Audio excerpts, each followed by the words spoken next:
per cambiare verso all'Italia è indispensabile che le forze migliori del Paese, e lo abbiamo visto oggi, superino quella che è una storia fatta di corporativismi e di conflitti per trovare invece quelle che sono le ragioni superiori di obiettivi condivisi. Un patto industriali-Stato, un tandem per guidare il paese soffocato dalla burocrazia.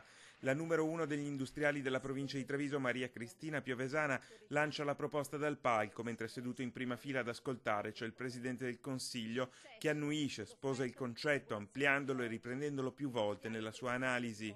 Finisce con una sintonia piena e totale. Dell'intervento di Renzi mi è piaciuto ed è ciò che io speravo veramente desse ed è una prospettiva, una speranza, un futuro, è quello secondo me dal quale dobbiamo ripartire. Avere una prospettiva comune per il futuro industriale di questo paese è quello che ci aspettavamo da questa giornata, ripete Piovesana, un intervento, quello di Renzi, che convince quasi tutti gli industriali che seppur con qualche distinguo si dicono affascinati dalle sue parole. Mi dà fiducia e mi sembra che sia una persona che ha fatto tante cose, ce ne sono tante da fare, però ne ha fatte anche tante, insomma. Io ho molta fiducia in quello che sta facendo e ho molta fiducia, nonostante magari qualcuno possa dire che sono solo proclami, però vedo che all'estero ci si presenta con probabilmente delle credenziali leggermente diverse. Io credo che l'interesse di Matteo di essere qui stamattina, di venire, sia molto buono, cioè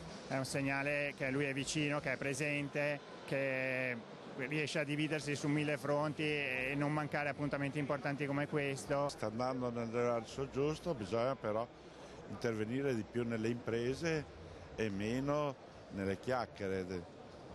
Anche la riforma del Senato è importante, però è importante pensare a un progetto industriale per l'Italia. Io lo vedo con grande fiducia e secondo me è l'ultimo politico che può salvare l'Italia dal disastro. Non c'è proporzione tra la forza lavoro veneta e la percentuale e quindi direi molto bene, era un qualcosa che chiedevamo da tempo e Renzi l'ha attuato, quindi grazie per questa opportunità. Renzi a me mi piace da matti, sa parlare, sa fare, però per tutti non si mai.